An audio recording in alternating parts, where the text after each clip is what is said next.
Gum ഗണപതയേ നമഃ. ഓം ഗും ഗുരുഭ്യോ നമഃ. ഓം സം സരസ്വത്യേ നമഃ. ഓം ശ്രീ പാർത്ഥസാരഥയേ നമഃ.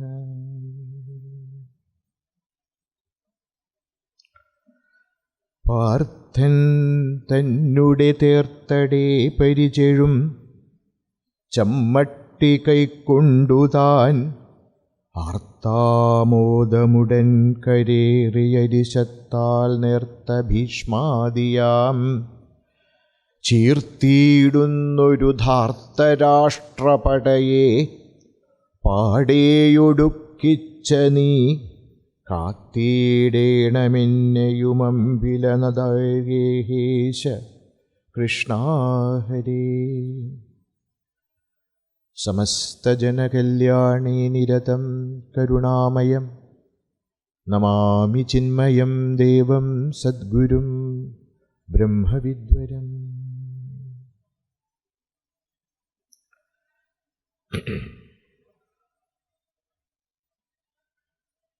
ഇവിടെ സന്നിഹിതരായിരിക്കുന്ന എല്ലാ മഹാത്മാക്കൾക്കും നമസ്കാരം. വിശിഷ്യ പൂജ്യസ്വാമി വിവിക്താനന്ദജിയുടെ പാദപങ്കജങ്ങളിൽ സാഷ്ടാംഗം നമസ്കരിച്ചുകൊണ്ട് വളരെ പ്രധാനപ്പെട്ട ഒരു വിഷയം ഈ 5 ദിവസങ്ങളിലായിട്ട് നമുക്ക് ചർച്ച ചെയ്യാം എന്ന് വിചാരിക്കുന്നു. സാധാരണയായിട്ട് നമ്മൾ ഓരോരോ ഗ്രന്ഥങ്ങൾ എടുത്തിട്ട്, അല്ലെങ്കിൽ ആ ഗ്രന്ഥത്തിലെ തന്നെ ഏതെങ്കിലും ഒരു വിശേഷ ഭാഗം എടുത്തിട്ടാണ് ഞങ്ങൾ ചെയ്യാറുള്ളത്. ഭഗവത്ഗീത ആണെങ്കിൽ പോലും ഏതെങ്കിലും ഒരു 1-ാം അധ്യായം, 2-ാം അധ്യായം, അങ്ങനെ 18 അധ്യായങ്ങളിലെ ഏതെങ്കിലും ഒരു അധ്യായം എടുത്തിട്ടാണ് സാധാരണ നമ്മൾ ചർച്ച ചെയ്യാറുള്ളത്. പക്ഷേ ഇപ്രാവശ്യം നമ്മൾ വിചാരിച്ചു നമുക്ക് ഒരു പ്രത്യേക വിഷയത്തെ എടുത്തുകൊണ്ട് ചർച്ച ചെയ്യാൻ പറ്റിയാൽ, ഉദാഹരണത്തിന് നമ്മൾ ഇന്ന് വിചാരിക്കുന്നത് പോലെ ഭഗവത്ഗീതയിലെ ഭക്തി.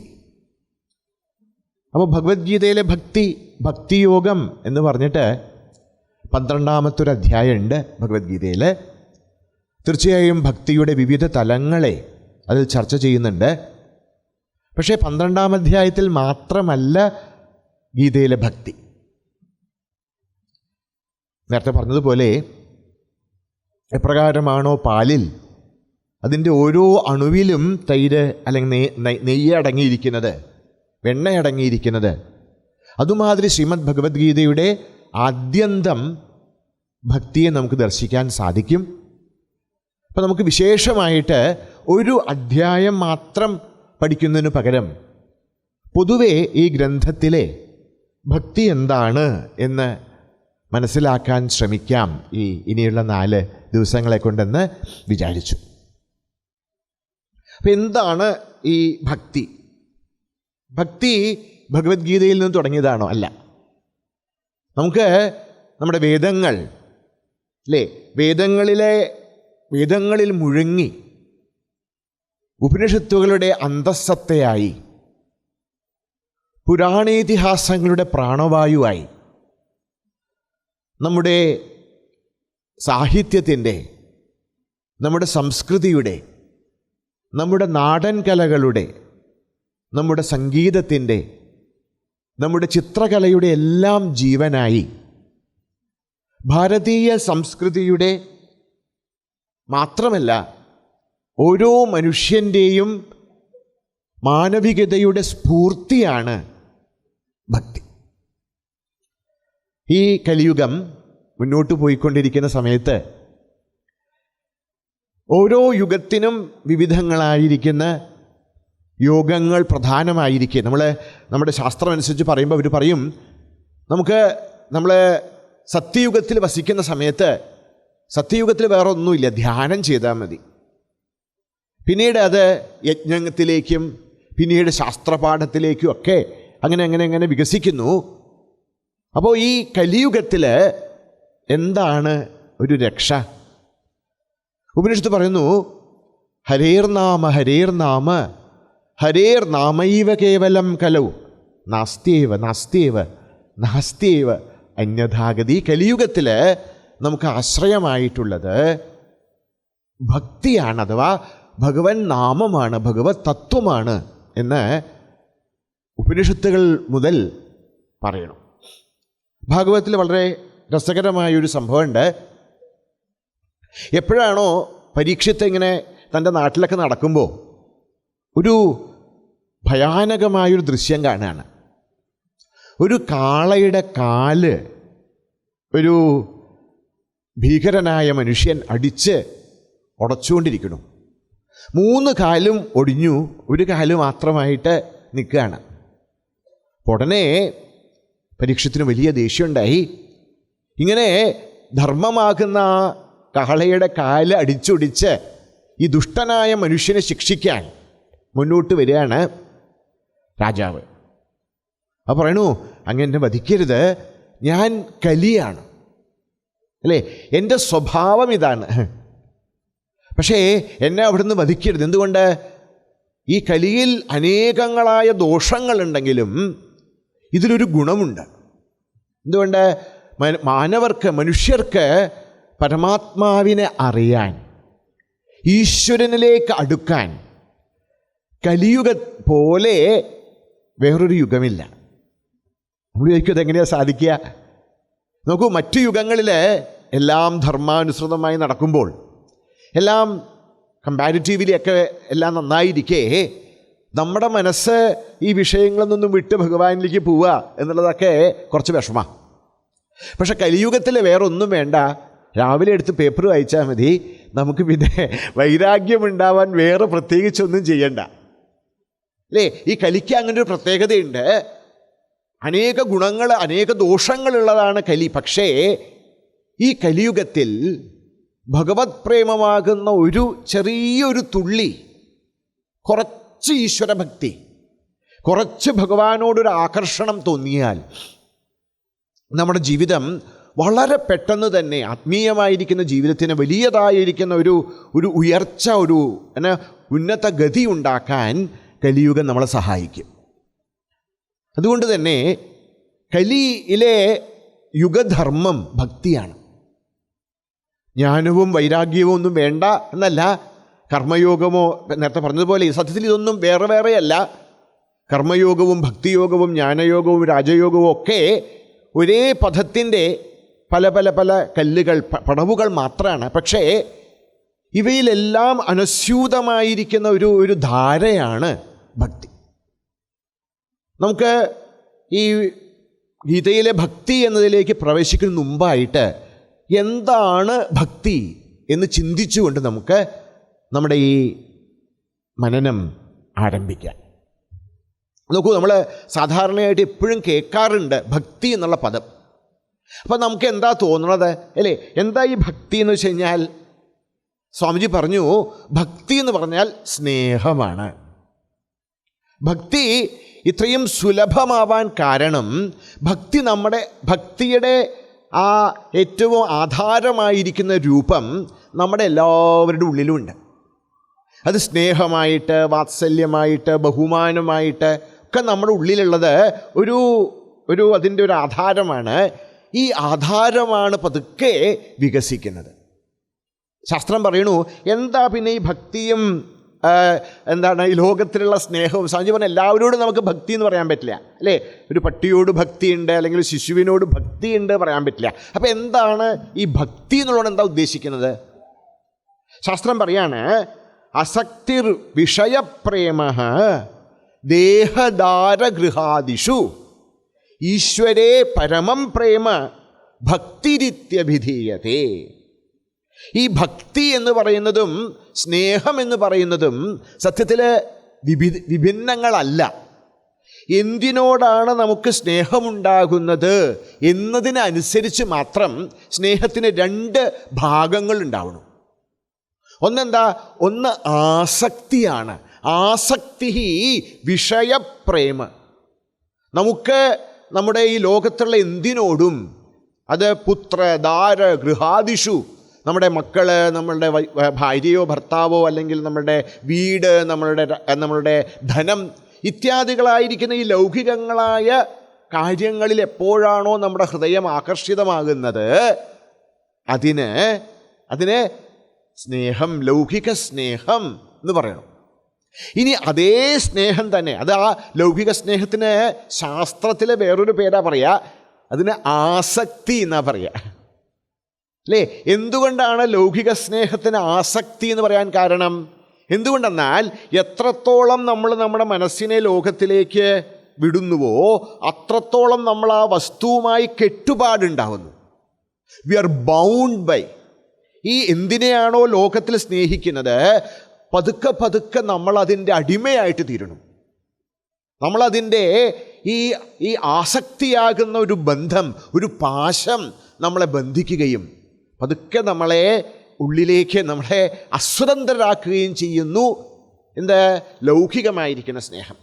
അപ്പോൾ അതേ സ്നേഹം തന്നെ എപ്പോഴാണോ ഈശ്വരനിലേക്ക്, ഭഗവാനിലേക്ക്, ഗുരുവിലേക്ക്, രാഷ്ട്രത്തോട്, ഉദാത്തങ്ങളായിരിക്കുന്ന ആശയങ്ങളിലേക്ക് എപ്പോഴാണോ നമ്മുടെ ആ പ്രേമം, നമ്മുടെ സ്നേഹം മാറുന്നത്, അപ്പോൾ അതെന്തായിത്തീരണു? അപ്പോൾ അതിനെ ഭക്തി എന്ന് പറയണം. ഉദാത്തങ്ങളായിരിക്കുന്ന തലങ്ങളിലുള്ള ഉള്ള പ്രേമമാണ്, സ്നേഹമാണ് ഭക്തി. അപ്പോൾ എന്താണ് ഈ ഭക്തി എന്ന് പറഞ്ഞ പദത്തിൻ്റെ അർത്ഥം? നമ്മൾ കേൾക്കാറുണ്ട് ഭക്തി ഭക്തി ഭക്തി. എന്താണ്? What do you mean by the word bhakti? ഭക്തി എന്ന പദം കൊണ്ട് എന്താണ് അർത്ഥമാക്കുന്നത്? പറയാണ് സംസ്കൃത വ്യാകരണത്തിൽ ഈ ഭക്തി എന്നുള്ള പദത്തിന് 3 വിധത്തിലുള്ള അർത്ഥം കണ്ടെത്താൻ പറ്റും. സംസ്കൃതത്തിൻ്റെ ഒരു ഗുണം എന്ന് വെച്ചാൽ ഏതൊരു പദമാകട്ടെ, ആ പദത്തിൻ്റെ അർത്ഥം, അതിൻ്റെ ഡെഫിനിഷൻ സംസ്കൃതത്തിൽ ചിന്തിച്ചു കഴിഞ്ഞാൽ എന്താണ് ആ പദം കൊണ്ട് ഉദ്ദേശിക്കുന്നത് എന്നത് വളരെ വ്യക്തമായി നമുക്ക് മനസ്സിലാവും. അപ്പോൾ എന്താണ് ഭജ് എന്ന് പറഞ്ഞൊരു ധാതുവിൽ നിന്നാണ് ഭക്തി എന്നുള്ള പദം ഉണ്ടാക്കുന്നത്. അതിനോട് പ്രത്യയങ്ങൾ ചേർത്തിട്ടാണ് ഈ ഭക്തി എന്നുള്ള പദം ഉണ്ടാക്കുന്നത്. എന്താണ് സംസ്കൃത വ്യാകരണം അനുസരിച്ച് ഭക്തി, അല്ലേ? പദത്തിൻ്റെ അർത്ഥം എന്താ? പലപ്പോഴും നമ്മൾ ഇങ്ങനെ വിഷയങ്ങളെക്കുറിച്ച് ചിന്തിച്ച് പോവും. പക്ഷേ അതിൻ്റെ പദാർത്ഥം എന്താണെന്ന് അറിഞ്ഞ് അതിനെ നമ്മുടെ മനസ്സിൽ ഉറപ്പിച്ച് മുന്നോട്ട് പോകുമ്പോൾ വിഷയങ്ങളെ ഗ്രഹിക്കുന്നതിനും നമ്മൾ കാണുന്നതിനപ്പുറമായിരിക്കുന്ന വിഷയത്തിൻ്റെ സ്വഭാവങ്ങളെ മനസ്സിലാക്കാനും നമുക്ക് സാധിക്കും. അപ്പം എന്താണ് സംസ്കൃത ഭാഷയനുസരിച്ച് ഭക്തി എന്ന് പറഞ്ഞാൽ? പറയാണ് ഒന്നാമതായിട്ട്, എന്താ ഭക്തി? ഭാഗാത് ഭക്തി. ഭക്തി എന്നുള്ള പദത്തിൻ്റെ അർത്ഥം എന്താണ്? ഭാഗാത്, ചില ഭാഗമാവുക എന്നുവെച്ചാലോ, അല്ലേ? നമ്മളൊരു പാർട്ടിയിൽ ചേരുക, ഒരു പാർട്ടിയിൽ ചേർന്ന് അതിൻ്റെ ഭാഗമാവുക. നമ്മളൊരു പാർട്ടി ചേരും, പറയും ഞാൻ ഇന്ന പാർട്ടിയുടെ ഭാഗമാണ്, അല്ലെങ്കിൽ ഞാൻ ഇന്ന ഓർഗനൈസേഷൻ്റെ, ഇന്ന സംഘടനയുടെ ഭാഗമാണ്, അല്ലേ? അങ്ങനെ പറയും നമ്മളെ. എന്താ ഈ ഭാഗം ചേർത്തം? നമ്മൾ അതുമായിട്ട് ഐഡൻറ്റിഫൈ ആവുക, അല്ലേ? നമ്മൾ അതുമായി തന്മയീഭവിക്കുക.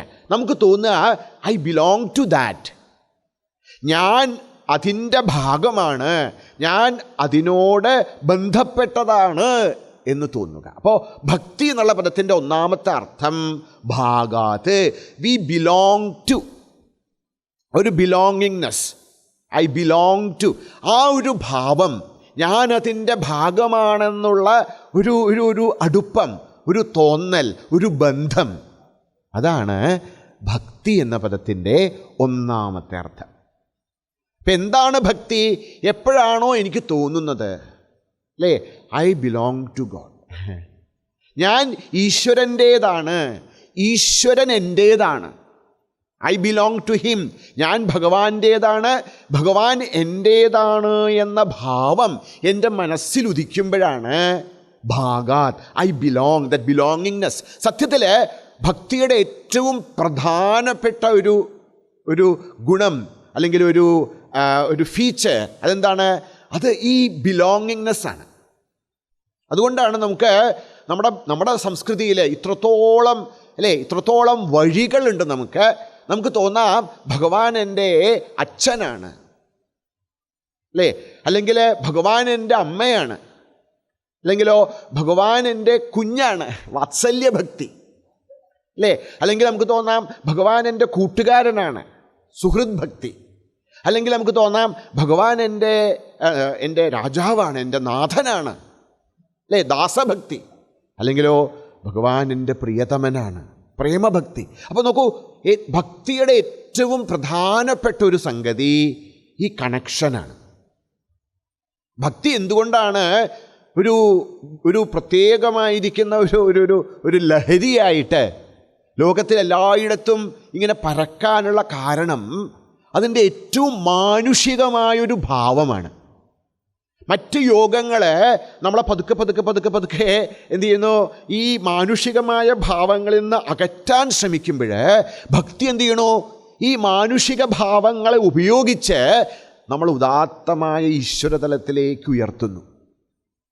ഞാനൊരു വ്യക്തിയുടെ അല്ലെങ്കിൽ ഒരു സമൂഹത്തിൻ്റെ അല്ലെങ്കിൽ ഒരു പ്രത്യേക കുടുംബത്തിൻ്റെ അംഗമാണ് എന്നുള്ള ഒരു തോന്നലിൽ നിന്ന് ഞാൻ ഈ ലോകത്തിൻ്റെ മുഴുവൻ നാഥനായിരിക്കുന്ന സച്ചിദാനന്ദ സ്വരൂപനായ പരമാത്മാവിൻ്റെ ഭഗവാന്റേതാണ് എന്ന ഒരു ഭാവം, എന്ന ഒരു ബിലോങ്ങിങ്നെസ്, അത് നമുക്ക് തുറന്നു തരുന്നതായ ആനന്ദത്തിൻ്റെ സീമകൾ അത് അനുഭവിക്കുമ്പോൾ മാത്രമേ അറിയുള്ളൂ. വി ഫീൽ ഏതോ ഒരു ദേവത. അങ്ങനെയല്ല, he's mine and I belongs to him. Shankaracharya സ്വാമികൾ അദ്ദേഹത്തിൻ്റെ കീർത്തനങ്ങൾ പലയിടത്തും ഈ ഒരു ഭാവം പറയാണ്. ആചാര്യസ്വാമികൾ പറയാണ്, ഭഗവാനെ അങ്ങ് അല്ലേ, ഞാൻ അങ്ങയുടേതാണ് എന്നതിനേക്കാൾ അങ്ങ് എൻ്റേതാണ്. പറയാണ്, ഈ സമുദ്രത്തിലെ തിരകൾ പറയാണ് സമുദ്രം എൻ്റേതാണെന്ന്. സത്യത്തിൽ എന്താ? സമുദ്രത്തിൻ്റേതാണ് തിരകൾ. നമ്മൾ ഓരോരുത്തരും more than that we belong to God, God belongs to us. നമ്മളെല്ലാവരും ആ സമുദ്രമാകുന്ന ആ ഈശ്വരനിൽ പ്രത്യക്ഷപ്പെടുന്ന ചെറിയ തിരമാലകളാണ്. ഈ തിരമാലകൾ ഓരോന്നും, തിരമാലയ്ക്ക് തോന്നാം ഞാൻ സമുദ്രത്തിൻ്റെതാണെന്ന്. ആക്ച്വലി ഈ ഓരോ തിരമാലയും ഈ സമുദ്രത്തിൻ്റെ അതാണ്. അതുമാതിരി നമ്മളത് ബോധിച്ചാലും ഇല്ലെങ്കിലും, നമ്മളത് ഓർത്താലും ഇല്ലെങ്കിലും, we are ever belong to him. അപ്പോൾ ഈ ഒരു ഭാവം പക്ഷെ നമുക്ക് തോന്നി തുടങ്ങണം, നമ്മളെ ഭഗവാന്റേതാണ്, ഭഗവാൻ നമ്മുടെ ഭാഗാത്ത് ഭക്തി. അപ്പം എന്താ ഭക്തി വെച്ചാൽ ദാറ്റ് ഭാഗം, അല്ലേ? ആ ഐഡൻറ്റിഫിക്കേഷൻ, ദാറ്റ് ബിലോങ്ങിങ്നെസ്, ആ ബന്ധം. അപ്പോൾ അല്ലേ, ഞാൻ ഭഗവാന്റേതാണ് ഭാഗാത്ത്. ഇനി നമുക്ക് എപ്പോഴാണോ ഞാൻ ഭഗവാന്റേതാണ് എന്ന് തോന്നുന്നത്, അല്ലെങ്കിൽ ഞാനൊരു സംഘടനയുടേതാണ് എന്ന് തോന്നുന്നത്, അല്ലെങ്കിൽ ഞാനൊരു വ്യക്തിയുടേതാണ് എന്ന് തോന്നുന്നത്, അപ്പോൾ നമ്മുടെ ഉള്ളിലുള്ളതായ സ്നേഹം നോക്കൂ. ഈ സ്നേഹം എന്ന് പറയുന്നപ്പോൾ ഇടയ്ക്കിടയ്ക്ക് അല്ലേ ഐ ലവ് യു എന്ന് പറഞ്ഞുകൊണ്ട് മാത്രം സ്നേഹമില്ല. സ്നേഹം എങ്ങനെയാണ് അറിയുക? സ്നേഹം പ്രവൃത്തി കൊണ്ടാണ് അറിയുക. അല്ലാതെ അല്ല, നമ്മളെയൊക്കെ നമ്മുടെ സംസ്കൃതിയിൽ എന്താണ് നാഴിക്ക് 40 വട്ടം ഐ ലവ് യു എന്നൊന്നും പറയുന്ന അങ്ങനെ ഒരു പരിപാടി തന്നെ നമുക്കുണ്ടായിരുന്നില്ല. എന്തുകൊണ്ട്? അത് സ്നേഹമില്ലാത്തത് കൊണ്ടല്ല, സ്നേഹം പറയാനുള്ളതല്ല, സ്നേഹം അനുഭവിച്ചറിയാനുള്ളതാണ്. എങ്ങനെയാണ് സ്നേഹം അനുഭവിച്ചറിയുക? അത് പ്രവൃത്തിയിലൂടെയാണ്. അപ്പോൾ ഭഗവാന്റെ ഭാഗമാണ് നാം. ഭാഗാത് ഭക്തി, ഒന്നാമത്തെ അർത്ഥം ഭാഗാത് ഭക്തി, ഒന്നാമത്തെ തലം. എങ്ങനെ എപ്പോഴാണോ നമുക്ക് ഭഗവാന്റേതാണെന്ന് നമുക്ക് തോന്നുന്നത്, പറയാൻ രണ്ടാമത് ഭജ് സേവായാം. എന്താ ഭക്തി? ഭക്തി വെച്ചാൽ സേവിക്കുക. ഭഗവാനെ സേവിക്കലാണ് ഭക്തി. മലയാളത്തിൽ സേവിക്കലല്ല, ഭഗവാനെ വേണ്ടവണ്ണം അല്ലേ, മനസാ വാചാ കർമ്മണ ഈശ്വരനെ ഉപാസിക്കലാണ് ഭക്തി. ഭജ് സേവായാം. എങ്ങനെയാ ഭഗവാനെ ഉപാസിക്കുക? ഭക്തിശാസ്ത്രം നമ്മളെ പല തലങ്ങളിലേക്ക് നമ്മുടെ ഭക്തിയെ കൊണ്ടുപോകണു. അപ്പോഴാണ് ആരിലാണ് നമുക്ക് ഭക്തി വേണ്ടത്? തീർച്ചയായിട്ടും ഭഗവാന്. അപ്പോൾ ഭഗവാനെ ഉപാസിക്കുക ചെന്നർത്ഥം തീർച്ചയായിട്ടും നിത്യമായിരിക്കുന്ന നമ്മളുടെ അനുഷ്ഠാനങ്ങൾ, ഭഗവാന്റെ നാമം ജപിക്കുക, ആ ഭഗവാനെ പൂജിക്കുക അല്ലേ, ഇത്യാദികൾ. ശ്രവണം കീർത്തനം വിഷ്ണോ സ്മരണം പാദസേവനം അർച്ചനം വന്ദനം ദാസ്യം സഖ്യം ആത്മനിവേദനം അല്ലേ, ഭഗവാനെക്കുറിച്ച് കേൾക്കുക, ഭഗവാന്റെ നാമങ്ങൾ ജപിക്കുക, ഭഗവാന്റെ അല്ലേ വിഷ്ണു പാദസേവനം, ഭഗവാനെ സേവിക്കുക. ഇപ്രകാരം ഭഗവാന് സന്തുഷ്ടനാക്കാൻ വേണ്ടി നമ്മൾ എന്തെല്ലാം ചെയ്യുന്നുവോ അതെല്ലാം ഭക്തിയാണ്. നോക്കൂ, ഇതാണ് നമ്മുടെ ഭക്തിശാസ്ത്രങ്ങൾ നമ്മളോട് പറയുന്നത്. പക്ഷേ ശ്രീമദ് ഭഗവത്ഗീത എന്ത് ചെയ്യുന്നു? ഈ ഭക്തിയെ വേറൊരു തലത്തിലേക്ക് മാറ്റുന്നു. അതാണ് നമ്മൾ ഇവിടെ ഭഗവത്ഗീതയിൽ ഭക്തി എന്ന് പറയാൻ കാരണം. അപ്പോൾ ഭാഗവതത്തിലും മറ്റ് ഭക്തിശാസ്ത്രങ്ങളിലും പുരാണങ്ങളിലൊക്കെ ഭക്തിയുണ്ട്. പക്ഷേ ഭഗവത്ഗീതയുടെ ഒരു പ്രത്യേകത, ഈ ഭഗവാനോടുള്ള ശ്രവണം കീർത്തനം വിഷ്ണു സ്മരണം പാദസേവനം അർച്ചനം വന്ദനം ദാസ്യം സഖ്യം ആത്മനിവേദനം ഇത് നിലനിൽക്കത്തന്നെ. ഒരു ചോദ്യം നമ്മളോട് ഗീത ചോദിക്കുകയാണ്. ശരിയാണ്, നിങ്ങൾ പറയുന്നതായ ഈശ്വരൻ എവിടെയാ? നമ്മൾക്ക് ഭഗവാനെ സേവിക്കലാണ് ഭക്തി എന്ന് പറഞ്ഞു. എന്നിട്ട് ഭഗവാൻ പറയാണ്, എവിടെയാണ് ഈ ഭഗവാൻ? ഈശ്വരഃ സർവഭൂതാനാം ഹൃദ്ദേശേ അർജുന തിഷ്ഠതി. നീ ആരാധിക്കുന്നതായ ഈ ഭഗവാൻ അത് ക്ഷേത്രത്തിൻ്റെ ശ്രീകോവിലിൽ മാത്രമല്ല, മറിച്ച് ഓരോ ജീവൻ്റെയും ഈശ്വരഃ സർവഭൂതാനാം ഹൃദ്ദേശേ അർജുന തിഷ്ഠതി. ഹേ അർജുന, ശ്രീ ഭഗവാൻ എവിടെയാണ് വിരാജിക്കുന്നത്? ഓരോ ജീവജാലങ്ങളുടെയും, മനുഷ്യൻ്റെ മാത്രമല്ല, മനുഷ്യനാകട്ടെ അല്ലേ, വൃക്ഷങ്ങളാകട്ടെ, പശുക്കളാകട്ടെ, പറവകളാകട്ടെ, ഈ എല്ലാ ജീവജാലങ്ങളുടെയും ഹൃദയമാകുന്ന ആ കളിത്തട്ടിൽ വിളങ്ങുന്നവനാണ് ഈശ്വരൻ. അപ്പോൾ ഭജ് സേവായാം എന്ന് പറഞ്ഞാൽ ഈശ്വരനെ അമ്പലത്തിൽ പൂജിക്കൽ മാത്രമല്ല. ഇപ്പോൾ ഗോപാലകൃഷ്ണൻ സാർ പറഞ്ഞതുപോലെ ഈ ഭക്തി എന്ന് പറഞ്ഞാൽ ഈ ക്ഷേത്ര ഉപാസന മാത്രമാണോ? ക്ഷേത്രോപാസന, ഈശ്വരോപാസന, നമ്മുടെ നിത്യവും നൈമിത്തികവുമായിരിക്കുന്ന ഭഗവത് ഭജനം അതൊക്കെ വേണം.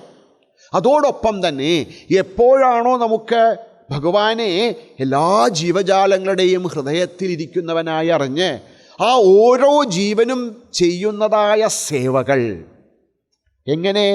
ഈശ്വരാർപ്പിതം നേച്ഛയാകൃതം ചിത്തശോധകം മുക്തിസാധകം.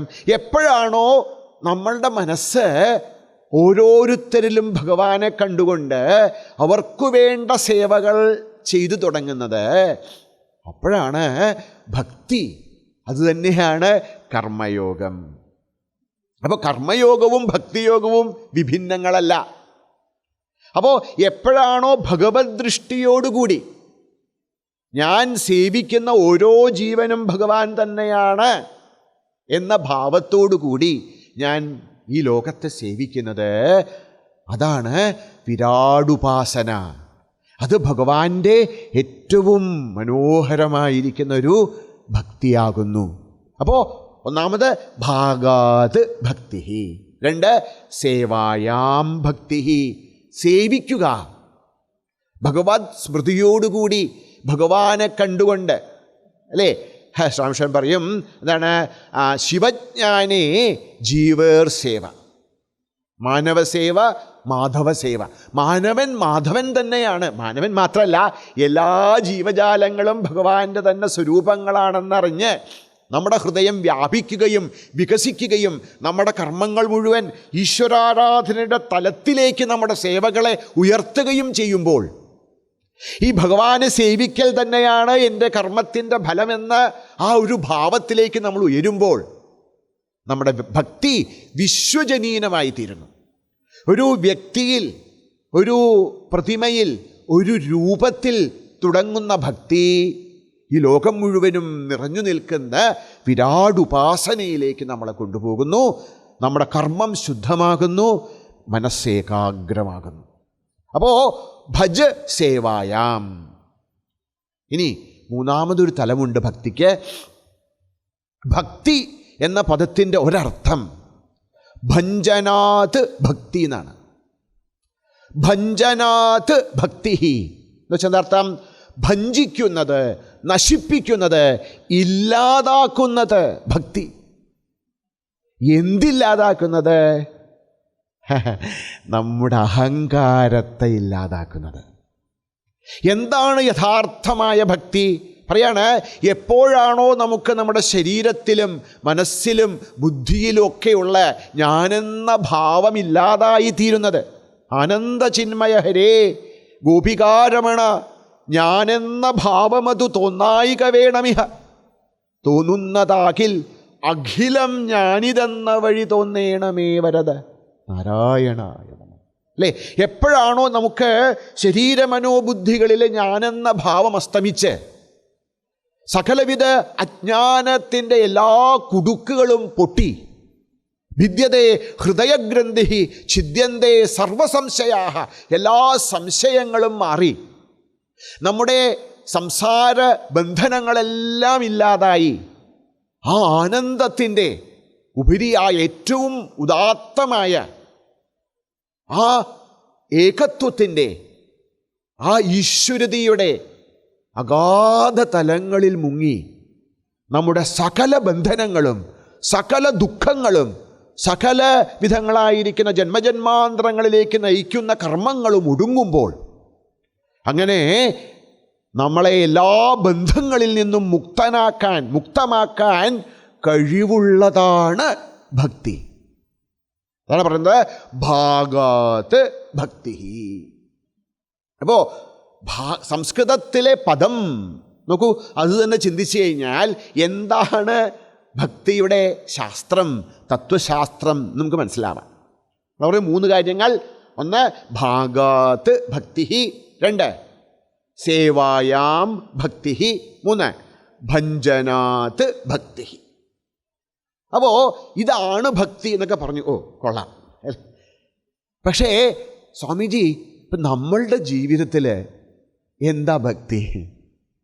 അല്ലേ, ഈ ലോകത്തിൻ്റെ തലത്തിൽ നിന്ന് ചിന്തിക്കുമ്പോൾ എന്താ ഭക്തി? പറയാണ്, ഭക്തിക്ക് നേരത്തെ പറഞ്ഞതുപോലെ 3 ഘട്ടങ്ങളുണ്ട്. ഒന്നാമത്തെ ഭക്തി എന്ന് പറയുന്നത് അപരാഭക്തിയാണ്. അപരാഭക്തി എന്ന് പറഞ്ഞാൽ എന്തർത്ഥം എന്ന് വെച്ചാൽ, നമുക്ക് സ്വാഭാവികമായിട്ട് തന്നെ നമുക്ക് തോന്നുന്നു, അതെ രാവിലെ ഇന്നിപ്പോൾ 30 തിങ്കളാഴ്ചയാണ്, ഒന്ന് പോയി പരമേശ്വരനെ ഭഗവാനെ ഒന്ന് നമസ്കരിക്കാം, അല്ലേ, അല്ലെങ്കിൽ ഇന്ന് പിറന്നാളാണ്, എന്നാൽ അന്ന് പോയിട്ട് അമ്പലത്തിൽ പോയി നമസ്കരിക്കാം, അല്ലെങ്കിൽ ഭഗവാൻ ഒരു മാല കെട്ടിക്കൊടുക്കാം, അല്ലെങ്കിൽ ഭഗവാൻ എന്തെങ്കിലും ഒരു നൈവേദ്യമൊക്കെ ഉണ്ടാക്കി കൊടുക്കാം, അല്ലേ. അപ്പോൾ നമുക്ക് തോന്നുന്നു, അതെ ഈ പല ക്ഷേത്രങ്ങളൊക്കെ ഉണ്ട്, അവിടേക്കൊന്ന് പോകണം. ഇടയ്ക്ക് ഒരു നമുക്ക് വെക്കേഷനൊക്കെ വരുമ്പോൾ നമുക്കെല്ലാം കൂടി ക്ഷേത്രങ്ങളിലൊക്കെ 108 തിരുപ്പതി ഉണ്ട്, അല്ലേ, 12 ജ്യോതിർലിംഗങ്ങളുണ്ട്. അങ്ങനെ നമ്മുടെ ഭാരതത്തിൽ ഓരോ മുക്കിലും മൂലയിലും എത്രയോ വിശിഷ്ടങ്ങളായ ക്ഷേത്രങ്ങളൊക്കെ ഉണ്ട്. നമുക്ക് അവിടേക്കൊരു തീർത്ഥാടനത്തിന് പോവാം, അല്ലേ. ഇതൊക്കെ എന്ത് തന്നെയാണ്? ഭക്തി തന്നെയാണ്. 41 ദിവസം വളരെ നിഷ്ഠയോടുകൂടി വ്രതമെടുത്ത് അയ്യനെ കാണാൻ വേണ്ടി ശബരിമലയ്ക്ക് പോവുക ഭക്തിയാണ്, അല്ലേ. നമ്മൾ ദിവസവും ഭഗവാനെ ധ്യാനിച്ചുകൊണ്ട് ഭഗവാനൊരു പുഷ്പാഞ്ജലി കഴിക്കുക, അല്ലേ, ക്ഷേത്രങ്ങളിൽ പോവുക, ഭഗവാന്റെ പ്രസാദം ധരിക്കുക, ഇതൊക്കെ ഭക്തിയാണ്. പക്ഷേ ഇവയെല്ലാം പൊതുവേ അപരാഭക്തി എന്നാ പറയാം. എന്നുവെച്ചാൽ എന്താണ്? നമ്മൾ ഭഗവാന്റെ അടുത്ത് പോയി, അമ്പലത്തിൽ പോയി, ഭഗവാന്റെ മുമ്പിൽ ഒരു നിമിഷം നിന്നു, കൃഷ്ണ ഗുരുവായൂരപ്പ എന്ന് പറഞ്ഞു. അത് കഴിഞ്ഞ് തൊട്ടടുത്ത് നമ്മുടെ അടുത്ത് ആരെങ്കിലും ഉണ്ടെങ്കിൽ ഉടനെ നമ്മുടെ വാക്കുകൾ, അല്ലേ, പ്രവൃത്തികൾ, മനസ്സ്, ചിന്ത ഒക്കെ വീണ്ടും വിഷയത്തിലേക്ക് തന്നെ പോവും, അല്ലേ? ഒരു തരി നേരത്തേക്ക് നമ്മുടെ ഉള്ളിൽ ഭഗവാനോടൊരു ആകർഷണം ഉണ്ടായി, ഭഗവാനോടൊരു നമസ്കാരം ഉണ്ടായി. അയ്യോ, എൻ്റെ വീട്ടിൽ വല്ല വല്ല കുഴപ്പങ്ങളൊന്നും ഉണ്ടാവരുത് എന്നൊരു പ്രാർത്ഥനയുണ്ടായി. അപ്പോൾ ഭഗവാനുണ്ട് എന്ന സ്വാഭാവികമായി നമ്മുടെ ഉള്ളിലൊരു ഒരു ഉണർച്ചയുണ്ട്. പക്ഷെ ആരാണ് ഈ ഭഗവാൻ? It doesn't matter to us. അങ്ങനെ ഒരു ശക്തിയുണ്ട് നമ്മുടെ ദുഃഖങ്ങൾക്കൊക്കെ അല്ലെ ഒരു താങ്ങായിട്ട്, നമ്മുടെ എല്ലാവിധ കഷ്ടപ്പാടുകൾക്കും ഒരു അത്താണിയായിട്ട് നമ്മളെ രക്ഷിക്കുന്നതായ ഒരു ശക്തി ഉണ്ട്. ആ ശക്തിയെ ആരാധിക്കേണ്ടതാണ്. അപ്പോൾ നമുക്കറിയുന്നതുമാതിരി എപ്പോഴാണോ നമ്മൾ ക്ഷേത്രദർശനാദികളിലൂടെ ആ ശക്തിയെ കുമ്പിടുന്നത്, ആ ശക്തിക്ക് മുമ്പിൽ സ്വയം സമർപ്പിക്കുന്നത്, തീർച്ചയായിട്ടും അത് ഭക്തി തന്നെയാണ്. അതിൻ്റെ പേര് അപരാഭക്തി എന്നാണ്. അപ്പോൾ നമ്മുടെ വീട്ടിൽ നമ്മൾ ദിവസവും ഭഗവാനെ കുളിപ്പിക്കുകയായിരുന്നു. സപ്പോസ് ആ വീട്ടിലിങ്ങനെ അച്ഛനും മുത്തച്ഛനും ഒക്കെ ചെയ്യും. അതുകൊണ്ട് നമ്മളും എന്ത് ചെയ്യും? രാവിലെ എഴുന്നേറ്റ് കുറച്ച് വെള്ളം കൊണ്ടുവന്ന് ഭഗവാന്റെ മുഖത്തൊഴിക്കും. അഭിഷേകമൊക്കെ ചെയ്യണമെന്ന് മുത്തച്ഛൻ പറഞ്ഞിട്ടുണ്ട്. ഓ ശരി അല്ലേ? പക്ഷെ ഒരു ദിവസം നമുക്ക് തോന്നി, നമ്മൾ കുളിക്കുമ്പോൾ നമ്മളിങ്ങനെ ഒന്ന് കിടുങ്ങിയിട്ടാണ് കുളിക്കുന്നത്. അപ്പോൾ ശരി, നാളെ മുതൽ നമുക്ക് ചൂടുവെള്ളത്തിൽ കുളിക്കാം. അല്ലേ? ധനുമാസമായി, ഇനിയിപ്പോൾ തണുപ്പൊക്കെ ഉണ്ടാവും. അങ്ങനെ കുളിച്ച് കഴിഞ്ഞാൽ ജലദോഷമൊക്കെ വരും. അങ്ങനെ നോക്കിയില്ലെങ്കിൽ ഇതേപോലെ മൂക്കടവൊക്കെ ഉണ്ടാവും. അപ്പോൾ എന്തു ചെയ്യുക? നമുക്ക് തോന്നുകയാണ് ഇന്ന് മുതൽ ചൂടുവെള്ളത്തിൽ കുളിക്കാൻ തോന്നി. നമ്മൾ ചൂടുവെള്ളത്തിൽ കുളിച്ചു. എന്നിട്ടോ നല്ല തണുത്ത പച്ചവെള്ളം കൊണ്ട് ഭഗവാന്റെ മേത്തേക്ക് ഒഴിക്കുക. നോക്കൂ, നമ്മുടെ മനസ്സിലൊന്നും തോന്നില്ല. അത് നമുക്ക് പറഞ്ഞു തന്ന പോലെ നമ്മൾ ചെയ്യും. പക്ഷെ ഒരു ദിവസം നമ്മുടെ മനസ്സിൽ തോന്നും, ഞാൻ ചൂടുവെള്ളത്തിൽ കുളിക്കുക, എന്നിട്ട് ഭഗവാനെ ഈ തണുത്ത വെള്ളം കൊണ്ട് അഭിഷേകം ചെയ്യുക. ശോ, അത് വേണ്ട. നമുക്ക് തോന്നുകയാണ് നമ്മളെന്ത് ചെയ്തു? വെള്ളമൊന്ന് ചെറുതായി ചൂടാക്കിയിട്ട് അതിൻ്റെ തണുപ്പൊന്ന് വിടിയിപ്പിച്ചിട്ട്, അല്ലേ? തിളച്ച വെള്ളം ഭഗവാന്റെ മുഖത്തേക്ക് ഒഴിക്കണം എന്നല്ല, പക്ഷേ ഒരു ചെറിയ നമുക്ക് തോന്നുകയാണ്, നമ്മുടെ മനസ്സിൽ തോന്നുക, എനിക്ക് തണുക്കുകയാണെങ്കിൽ ഭഗവാനും തണുക്കുമല്ലോ, അല്ലേ? അതുപോലെ ഒരു മുമ്പൊക്കെ എന്താണ് നമ്മളെ ഭക്ഷണമൊക്കെ പാകം ചെയ്തിട്ട്, അല്ലെ, അതിൽ ഒന്നുമില്ലാണ്ട് ഭഗവാൻ കൊണ്ട് കൊടുക്കുക, അതനുസരിച്ച് കൊണ്ടുവരിക. അത് ഭഗവാൻ കഴിച്ചില്ല ആരും. പക്ഷേ അതൊക്കെ തോന്നുക, ഹേയ് ഭഗവാൻ ഇന്ന് ഇന്ന് ഭഗവാന്റെ പിറന്നാളാണ്, അഷ്ടമിരോഹിണിയാണ്. അപ്പോൾ എന്ത് ചെയ്യട്ടെ? ഭഗവാൻ നല്ല നല്ല സാധനങ്ങളൊക്കെ. നോക്കൂ, നമ്മുടെ ഉള്ളിൽ നിന്ന് നമുക്ക് തോന്നുന്നു, നമ്മുടെ മക്കൾക്ക് നമ്മൾ എങ്ങനെയാണോ ഭക്ഷണം ഉണ്ടാക്കി കൊടുക്കുക അതുപോലെയാണ് ഉണ്ണിക്കണ്ണൻ എന്ന് തോന്നി. ആ ഉണ്ണിക്കണ്ണന് വേണ്ടി സ്നേഹത്തോടെ പ്രേമത്തോടെ നമ്മൾ ഓരോ കാര്യങ്ങൾ ചെയ്തു തുടങ്ങും. മുമ്പ് അങ്ങനെയല്ല. മുമ്പ് നൈവേദ്യം വെക്കണം എന്ന് പറഞ്ഞിട്ടൂടെ നൈവേദ്യം കൊണ്ട് വെക്കുക, അല്ലേ? അപ്പോൾ എന്താണ് അടുത്തത്? മുഖ്യാഭക്തി എന്ന് പറയും. എന്താ മുഖ്യാഭക്തി വെച്ചാൽ? മുഖ്യാഭക്തി വെച്ചാൽ അത് വെറുതെ എന്തെങ്കിലും കാട്ടിക്കൂട്ടുകയല്ല. ചെയ്യുന്നതിൻ്റെ പുറകിലെല്ലാം വലുതായൊരു ഭാവമുണ്ടാവും. നിങ്ങൾ ഒരുപക്ഷെ ഇവിടേക്ക് വന്നിട്ടുണ്ടാവുമായിരിക്കും, നിങ്ങൾ പലരും കേട്ടിട്ടുണ്ടാവുമായിരിക്കും. പ്രേമാ പാണ്ഡുരംഗൻ എന്ന് പറഞ്ഞിട്ട് വളരെ പ്രസിദ്ധയായിട്ടുള്ള ഒരു ഭാഗവതകാരിയായിരുന്നു. അവർ വളരെ ഭാഗവതമൊക്കെ നടത്തിയിരുന്നു. ലോകത്തിൻ്റെ എല്ലാ ഭാഗങ്ങളിലും ഭാഗവതമൊക്കെ നടത്തി ഒരുപാട് പേർക്ക് മനസ്സിൽ ഭഗവാനെക്കുറിച്ചിട്ടുള്ള പ്രേമം ഉണ്ടാക്കിയിട്ടുള്ളൊരു മഹതിയാണ്. ഒരിക്കലും അമ്മ വൃന്ദാവനത്തിൽ വന്ന സമയത്ത്, വൃന്ദാവനത്തിൽ ഇങ്ങനെ ഭാഗവതം നടത്തുകയാണ്. അപ്പോൾ നിങ്ങളെ പ്രേമാമ്മയെ കണ്ടിട്ടുള്ളവർക്കറിയാം. അവർ അല്ലേ, അവരൊക്കെ വളരെ മേക്കപ്പൊക്കെ ചെയ്ത് ആഭരണങ്ങളൊക്കെ ധരിച്ചിട്ടൊക്കെയാണ് ഈ ഭാഗവതം ഒക്കെ പറയാൻ വരിക.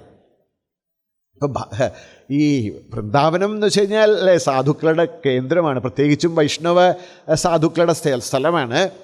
അപ്പോൾ അവിടെയും ഇങ്ങനെ വളരെ നല്ല മിന്നുന്ന പട്ടുസാരിയും ആഭരണങ്ങളൊക്കെ അണിഞ്ഞ് അമ്മ ഭാഗവത പ്രഭാഷണം ചെയ്തു കഴിഞ്ഞപ്പോൾ ഒരു സാധു അമ്മയോട് ചോദിച്ചു, നോക്കൂ, ഭാഗവതത്തിൻ്റെ ഹൃദയം വൈരാഗ്യമാണ്, അല്ലേ?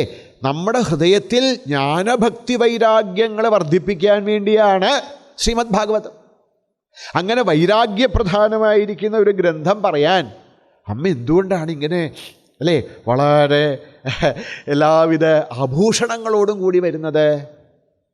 പെട്ടെന്ന് അവർ വളരെ നമുക്കത് വെറുതെ ചോദിച്ചതല്ല, ഒരു മഹാത്മാവ് ചോദിച്ചപ്പോൾ പെട്ടെന്ന് അവരൊരു ഭാവത്തിലേക്ക്, മാനസികമായിട്ടുള്ളൊരു ഭാവത്തിലേക്ക് പ്രവേശിച്ചിട്ട് പറഞ്ഞു, അങ്ങ് പറഞ്ഞത് വളരെ ശരിയാണ്.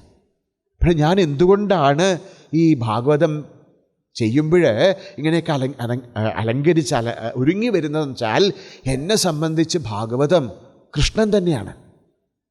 അപ്പോൾ എന്നെ കൃഷ്ണൻ കാണും. നിങ്ങളെന്നെ കാണുന്നുണ്ടോ ഇല്ലയോ എന്നുള്ളതല്ല എൻ്റെ പ്രശ്നം. കൃഷ്ണൻ എന്നെ കാണും. എന്നെ കൃഷ്ണൻ കാണുമ്പോൾ ഞാൻ ഈ പഴം തുണിയെടുത്ത് വൃത്തികെട്ട ഒരു രൂപത്തിലാണോ നിൽക്കേണ്ടത്? അങ്ങനെയല്ല. അപ്പോൾ നോക്കൂ, ഞാൻ പറയുന്നത് വസ്ത്രം ധരിക്കലും വസ്ത്രം ധരിക്കാതിരിക്കലും ഒന്നുമല്ല. ആ ഭാവം, എന്തിനാണ് ഞാൻ അലങ്കരിക്കുന്നത് എന്നെ? എനിക്ക് ഭഗവാനുമായിട്ട് കാണാൻ, ആ ഭഗവാൻ എന്നെ കാണുന്നുണ്ട് എന്ന് ഒരു ആന്തരികമായ ഭാവം. ആ ഭാവമാണ് ഭക്തി. ശരിക്കും നമുക്കത് പതുക്കെ നമുക്കത് നമ്മളുടെ സാധനയിൽ മുന്നോട്ട് പോകുമ്പോൾ ശരിക്കും നമുക്കത് അറിയാൻ പറ്റും. ചിലപ്പോൾ നമുക്ക് നമ്മുടെ മേത്തൊക്കെ എന്തോ കടിക്കുന്ന പോലെയൊക്കെ തോന്നും. അപ്പോൾ നമ്മൾ നോക്കുമെന്താ, നമ്മളൊന്നും കടിക്കണമൊന്നുമില്ല. പക്ഷേ പോയിട്ട് പൂജാമുറിയിൽ നോക്കിയാൽ നമുക്ക് തോന്നും എന്താണ്, ആ പൂജാമുറിയിൽ ഭഗവാന്റെ മുകളിലൊക്കെ പൂവൊക്കെ വെച്ചിട്ടുണ്ട്. ആ പൂവിലൊക്കെ എന്തുണ്ട്, ആ ഉറുമ്പുകളൊക്കെ വന്നിട്ട് ആ ഉറുമ്പുകൾ ഭഗവാന്റെ ശരീരത്തിലൂടെ എഴയുമ്പോൾ നമ്മുടെ ശരീരത്തിലൂടെ ഉറുമ്പ് എഴയുന്നത് പോലെ നമുക്ക് തോന്നും. എന്തുകൊണ്ടാണ്? ആ തന്മയത്വം കൊണ്ടാണ്.